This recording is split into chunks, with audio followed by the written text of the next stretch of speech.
Campaign 2022, welcome back to the conversation. I'm David Schuster. There are some fascinating congressional races around the United States, including one in New York, New York's 3rd congressional district. This is a seat that had been held by Tom Suozzi for 3 terms. He's now running for governor. So there are 10 Democrats running in the primary to try to get the Democratic essentially nomination for the general election in the fall. And one of those 10 is a progressive by the name of Melanie D'Arrigo. She is a community organizer, healthcare advocate, mother of 3, and she joins us now. Melanie, thanks for being on the program. Thank you so much for having me. I'm ecstatic to be here. So how do you break through when you got 9 competitors for a congressional race just in the primary? Listen, I ran for this seat in 2020, right? So we are used to being up against some really difficult odds, breaking through against an incumbent, fighting to get your name out there during a global pandemic. That's nothing new to us. Look, I think that the people of this district, they know me, they know my track record. I've been in the trenches, I've been on the front lines, I've been on the protest line with them, and they've seen what I can do. So, I think that speaks volumes in terms of what we're trying to do here. We see the state of this country, and voters are craving Democrats who are going to stand up and fight for working families. I'm the progressive in the race, and I am the only candidate in the race that's doing that. Is it a very progressive district? This district just got a lot bluer with redistricting. I think this is a district that has been Democratic for over 20 years, and now it's probably the bluest it's ever been. I think what we're seeing when we talk about progressives, and in this particular district, this is a district that hasn't had a whole lot of community organizing. It hasn't had a whole lot of outreach. So when we knock on doors and we have conversations with voters about the issues that really matter, 9.9 times out of 10, a Democrat who thinks they're in the middle is really with the progressives. So yes, I believe this is a progressive district. And what are the top issues as you see them that you think you can sort of not only run on, but win on? Right. So I have been a healthcare advocate throughout my entire career. I've been fighting for universal healthcare via Medicare for all for years in this district, even when I was the lone voice in the room fighting for it. Now we see, of course, Medicare for all polling at the top of polls. It polls at 70% in this particular district. Healthcare is something that is very important to constituents. The climate crisis, we are a coastal community, and we are having to contend with devastating weather patterns. And listen, anti-corruption. We are seeing this nearly every day at every form of government, every level of government. Corruption is taking over, and we need Democrats who are going to fight back, who are going to stand in our truth and push for the policies we need that uplift and help and protect working families. So I think that is really resonating with folks throughout the district. And historically, this district has not had a representative that pushes back against the lobbyists. I'm not taking any corporate money. I don't think policy should be for sale. I'm beholden to my constituents, and I think that really sets me apart from the pack.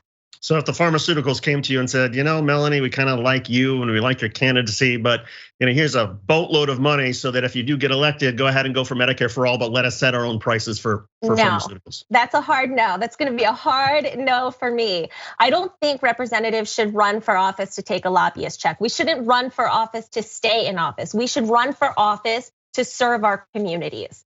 And that's why I think, we're gonna make history in this district. I'll be the first woman ever elected, certainly the first progressive, and we're gonna fight for people-centered policy.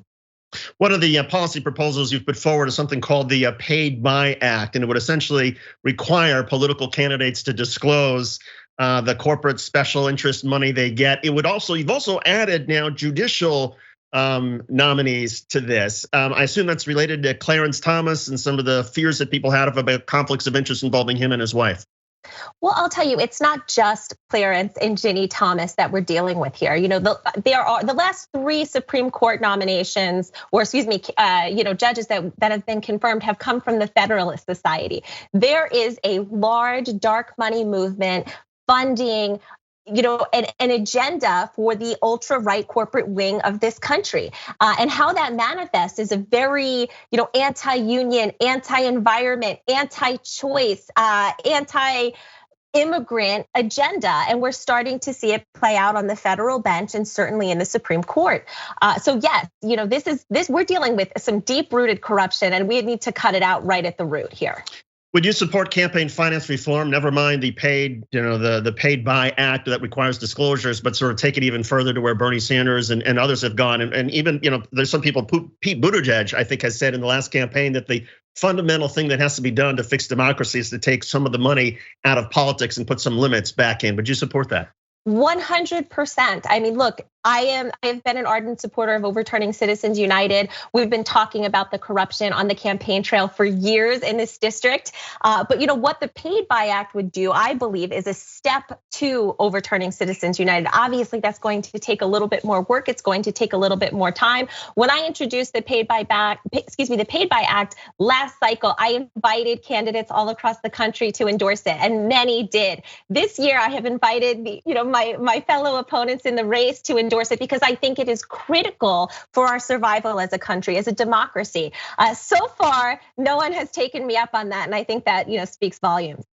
The primary is June the 28th in a district that encompasses Westchester and Queens and the Bronx and Long Island. I mean, it's a sort of unusual looking district. Is it more important to sort of get out and do the door knocking, or is it more important to sort of do the traditional media because you're talking about, the #1 media market in the United States that which reaches all of these homes?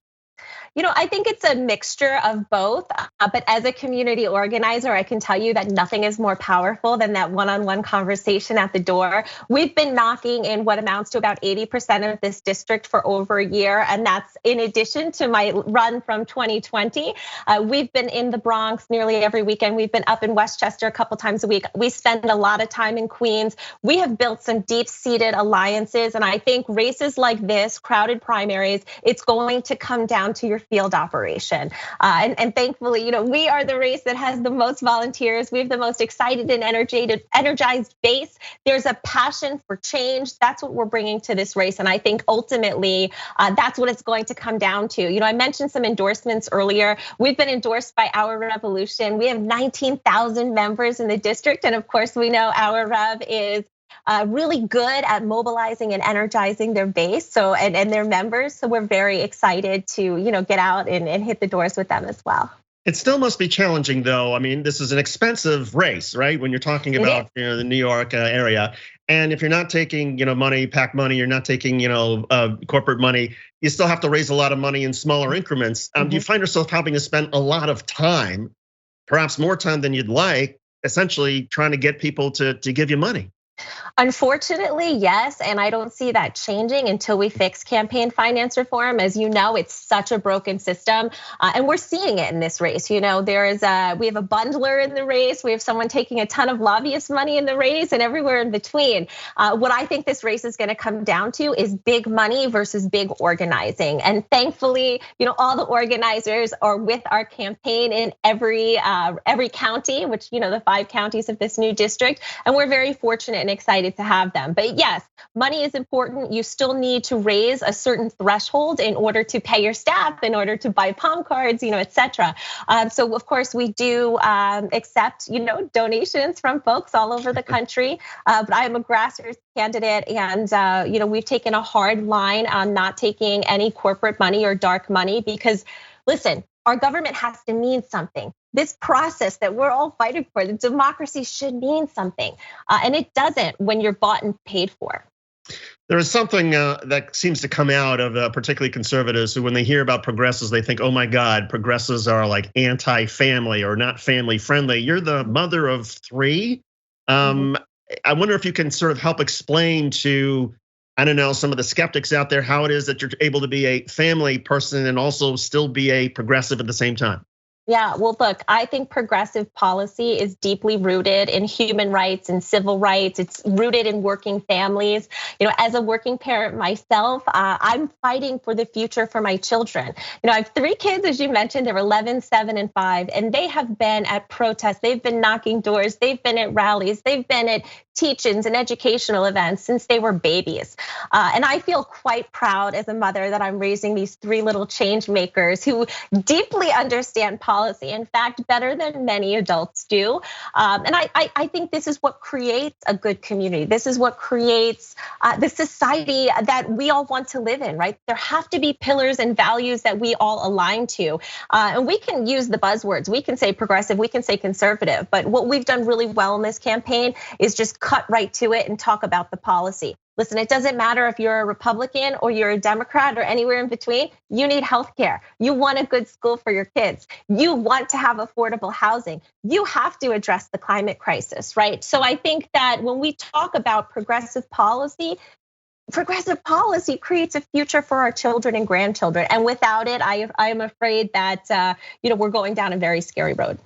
Does that scary road though also include the misinformation? Because when you explain to people what Medicare for all would do, I mean, a major plank of yours, and you explain to them the details, even most Republicans, I think a majority of Republicans also support it, but there's something about the language that freaks people out about, oh my God, government control of our healthcare, this is gonna be terrible, this is communism, this is socialism. How do you deal with that? Yeah, well, that's why I think it's really important to get out in the field and knock on doors and have those one-on-one conversations. You meet folks where they're at, you don't judge them. You arm them with the facts and you listen to the misinformation and you correct them. And I think when you're able to do that, folks do end up, changing their minds. I mean, we have flipped Republicans at the door talking about policy. And that is something, 4 years ago, I never would have thought possible, but it is absolutely happening. Because as I said, everybody needs healthcare. Melanie D'Arrigo, she is a candidate for New York's 3rd congressional district. She is the progressive in the race. She's now taking lobbying money, corporate money. The primary is June the 28th. Melanie, what's your website? How can people contact you if they want to help? Yes, the website is D'Arrigo2022.com. You can sign up to volunteer. If you'd like to make a donation, you could either go to the website or go to donate2melanie.com. Melanie, good luck and thanks for being on the program. We appreciate it. Thank you so much. And that'll do it for this conversation. On behalf of Asher Cofield, Craig Lowry, Gina Kim, and the rest of the gang at the Young Turks, I'm David Schuster. Thanks for joining us. Thanks for watching the Young Turks. Really appreciate it. Another way to show support is through YouTube memberships. You'll get to interact with us more. There's live chat emojis, badges. You've got emojis of me, Anna, John, JR. So those are super fun. But you also get playback of our exclusive member-only shows and specials right after they air. So all of that, all you gotta do is click that join button right underneath the video. Thank you.